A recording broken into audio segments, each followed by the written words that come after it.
চাওয়া পাওয়া, অভাব অনটন সব অন্তর থেকে চলে যায়। ওই অমৃত সম্পদ একমাত্র তুমিই লাভ করতে পারবে। কেন?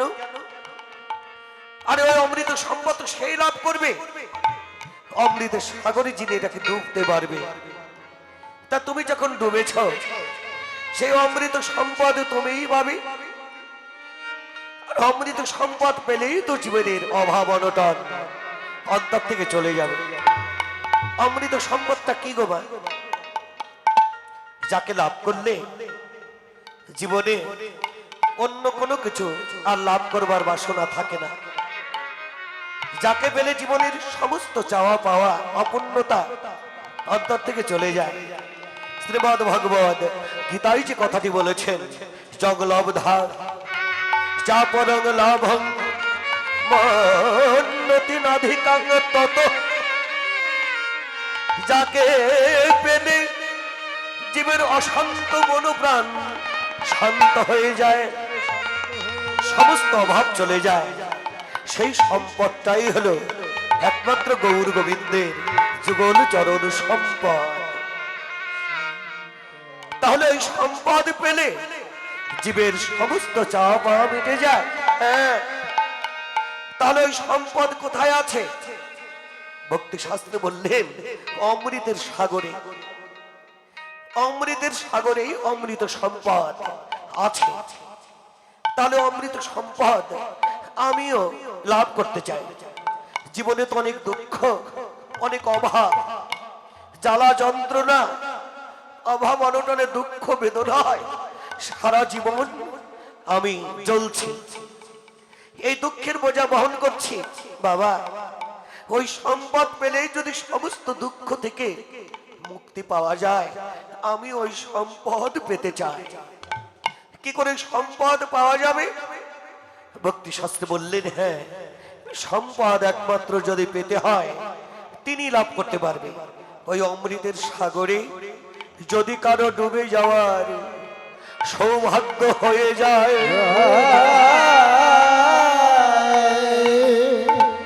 ডুবে যাওয়ার সৌভাগ্য যদি হয়, ডুবলেই ওই সম্পদ পাওয়া যাবে। তাহলে সেই অমৃতের সাগরে আমরাও ডুবতে চাই। অমৃতের সাগর কোথায় আছে? কাকে বলে? ভক্তি শাস্ত্রে বললেন অমৃতের সাগর বেশি একটা দূরে নয়, এখানে আছে। অমৃতের সাগর কাকে বলা হয়? এই গৌর গোবিন্দের অপ্রাকৃত লীলাকেই বলা হয়েছে অমৃতের সাগর। যে পদার্থ আপনারা শ্রবণ করছেন, এই পদকেই বলা হয় অমৃতময় সাগর। তাহলে এই সাগরে কি সেই সম্পদ আছে? ভক্তি শাস্ত্রে বললেন, হ্যাঁ, এই সাগরে আছে। তবে এই সাগরে যদি থাকে, আমরা কি করে ডুববো? ডুবে যাওয়ার উপায় কি? শাস্ত্রকার বললেন, চিন্তা করো না, ডুবে যাওয়ার উপায় আছে। কি করে? সাগরে যদি ডুবতে হয়, প্রথমে আগে ঝাঁপিয়ে পড়তে হবে। আগে ঝাঁপিয়ে পড়ো।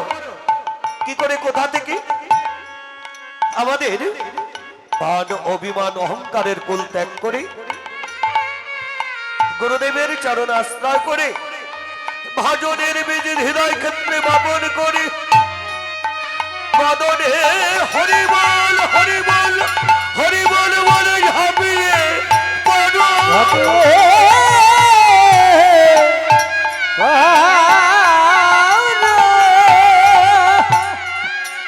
গৌর গোবিন্দের লীলা সাগরে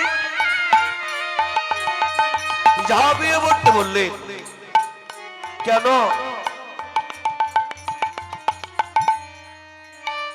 মান অভিমান অহংকারের কুল ত্যাগ করে ঝাঁপিয়ে না পড়লে ডোবা যাবে না। আবার বললে আস্তে ঝাঁপিয়ে পড়লেই কিন্তু এত সহজেই ডোবা যাবে না। ঝাঁপিয়ে পড়লেই এত সহজে ডুবতে পারবেন না। কেন পারবেন না? জীবের অন্তরের প্রেম, ভক্তি, রস যারা নষ্ট করে ফেলেছেন, এই শুষ্ক দেহ নিয়ে ঝাঁপিয়ে পড়লেই কি ডুবা যাবে? যাবে না। প্রেম ভক্তি রস যার হৃদয়ে সঠিক আছে, তিনি যদি ঝাঁপিয়ে পড়ে তাহলে ডুবা যাবে। কিন্তু এখানে আমার মতো অনন্ত কোটি জীব জগতে আসে, এসে কি করে? অন্তরের প্রেম ভালোবাসা অশুদ্ধ পাত্রে রেখে রেখে নষ্ট করে ফেলেছে, অশুদ্ধ করে ফেলেছে, শুকিয়ে গেছে। এই জন্য এই শুকনো শুষ্ক দেহ নিয়ে ঝাঁপিয়ে পড়লেই ডোবা যাবে না। ঝাঁপিয়ে পড়লেই ডোবা যাবে না। তবে সেই ডুবতে পারবে ঝাঁপিয়ে পড়ে অনেক ধৈর্য নিয়ে যদি দীর্ঘদিন জলে যদি কেউ ভাসতে পারে, ভাসতে ভাসতে একদিন রসাল হবে। যেমন একখানা শুকনো কাঠ, একখানা শুকনো কাঠ কেউ যদি তুলে নিয়ে সাগরের জলে ফেলে দেন, ওই কাঠখানাকে ফেলে দেওয়ার সঙ্গে সঙ্গে সাগরের অতল তলে তলিয়ে যেতে পারবে? পারবে না। কখন তলাবে? দীর্ঘদিন ওই কাঠখানা যদি জলে যদি ভাসতে পারে, ভাসতে ভাসতে একদিন এই শুকনো কাঠ জলে ভিজতে ভিজতে রসাল হবে, ভারী হবে, রসে ঢড়ো ঢড়ো হবে। আবার সাগরের মধ্যে আরেকটি সম্পদ থাকে, সেটা হলো সাগরের যত পলি মাটি জলে তো ভিজবে, জলে ভিজে ভিজে রসাল হবে। আবার ওই সাগরের পলি মাটিও গায়ে লেগে যাবে। ওই কাঠের গায়ে যখন সাগরের পলি মাটি লেগে যাবে, পরিপূর্ণভাবে ওই কাঠখানা রসাল হয়ে সিক্ত হয়ে একদিন সাগরের অতল তলে তলিয়ে যাবার সৌভাগ্য হয়ে যাবে। ঠিক তেমনি করে আমাদের ভক্তি শাস্ত্রে অনন্ত কোটি জীবকে এই সিদ্ধান্ত দান করলে, ও ভাই, তোমাদের অন্তরের প্রেম ভক্তি রস তোমরা তো নষ্ট করে ফেলেছ, এখনো সময় আছে। ওই অমৃতের সাগরে যদি তোমাদের দেহটাকে ডুবাতে চাও, তাহলে এত সহজে ঝাঁপিয়ে পড়লেই তোমরা ডুবতে পারবে না। ঝাঁপিয়ে পড়ে তোমাদেরকেও একটু দীর্ঘদিন ভাসতে হবে। কি করে ভাসবে? পরম গুরুদেব কানে কানে যে সম্পদ দান করেছি, হরি নাম মহামন্ত্র, অদনে হরি বল বলে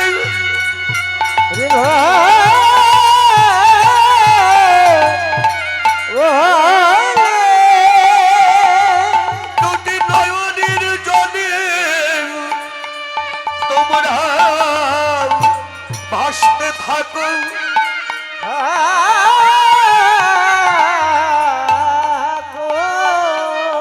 বাদনে হরি বলে হা কৃষ্ণ গোবিন্দ বলে নয়ন জল বক্ষে ঢালতে থাকো। নয়ন জল বক্ষে ঢালতে ঢালতে একদিন তোমাদের ওই শুষ্ক দেহটা রসাল হবে, রসে ধরো ধরো হবে, ভারী হবে। আবার শুধু নয়ন জলে ভাসলেই হবে না গো বাবা, একটু পলি মাটিও গায়ে লাগাতে হবে। পলি মাটিও গায়ে লাগাতে বলেছেন। কোন পলি মাটি?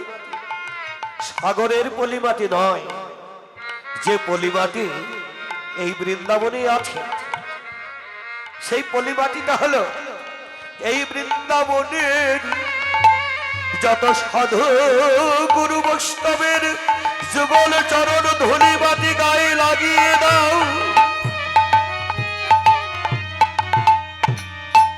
হরি বল বলি ভক্তের চরণ ধুলায় যদি কেউ গড়াগড়ি দিতে পারে,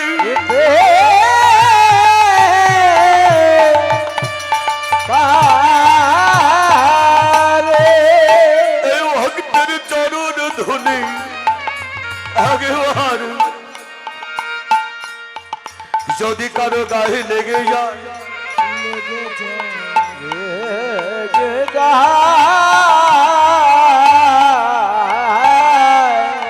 প্রভু বললেন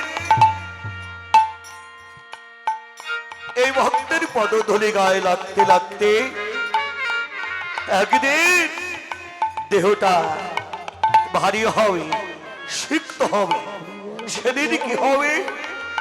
তোমাদের ডুবে যাওয়ার সৌভাগ্য হবে।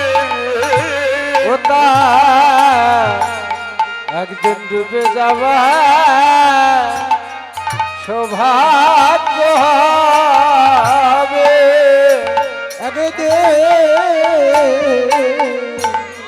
তোমাদের ডুবে যাবা ভাগ্য একদিন ডুবে যাবার ভাগ্য হবে। এই ভক্তের চরণ গায়ে লাগিলে তোমাদের আগে দিনে ডুবে যাবার ভাগ্য হবে। এই ভক্তের চরণ ধুলি গায়ে লাগিলে একদিন ডুবে যাবা ভাগ্য ভাগ্য হবে। এই ভক্তের চরণ ধুলি গায়ে লাগিলে তোমাদের আগে দিনে ডুবে যাওয়ার সৌভাগ্য হবে। এই ভক্তের চরণ ধুলি চরণ ধুলি লাগিলে তোমাদের ডুবে যাবা ভাগ্য হবে। ও ভাইয়া এই সকলে আজ আমরা ঝাঁপিয়ে পড়ি, তোরা একেবারে সকলে আমরা ঝাঁপিয়ে পড়ি। তোরা এই সকলে আমরা ঝাঁপিয়ে করি বিচারি চরমের উচ্চ স্বরে ছাড়ি। ও ভাইয়া এই সকলে আমরা ঝাঁপিয়ে পড়ি।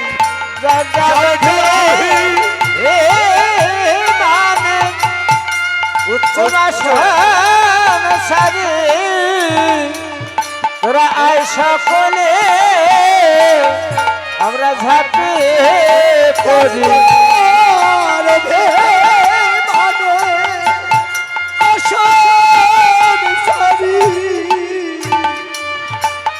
সকলে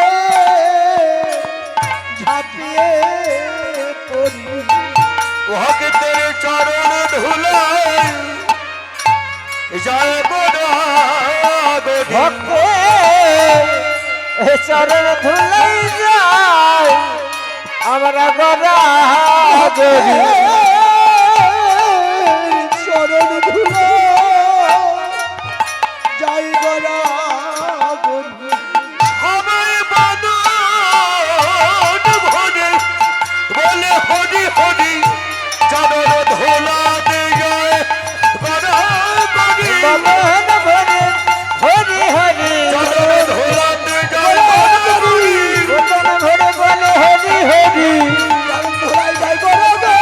বদন ভরে বলে হরি হরি তোরা আয় সকলে ঝাঁপিয়ে পড়ি বাসুদেব ঘোষে কহে নবয়ন রাগে আর বাসুদেব ঘোষ কহে নবন রাগে বাসুদেব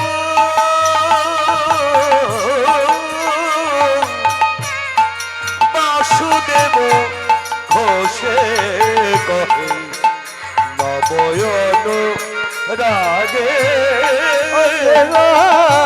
বাসুদেব ঘোষ কহে নবন রাগে সোনার বরণ গৌর টুপ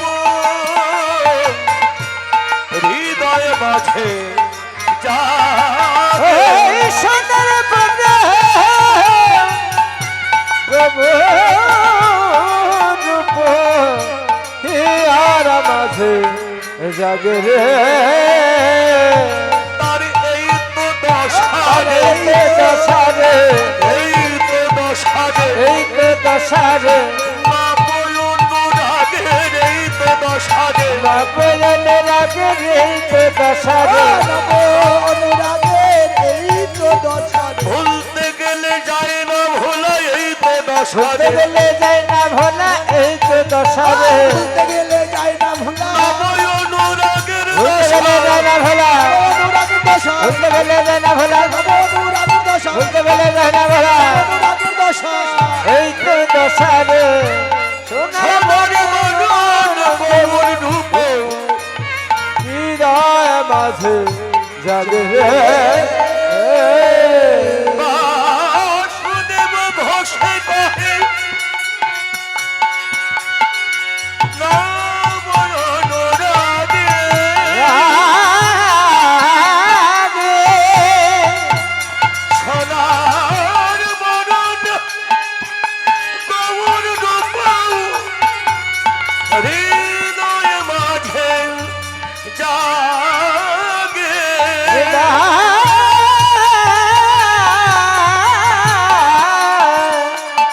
মাঝে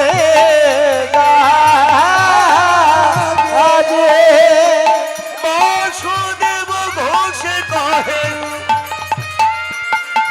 নবয়ন রাগে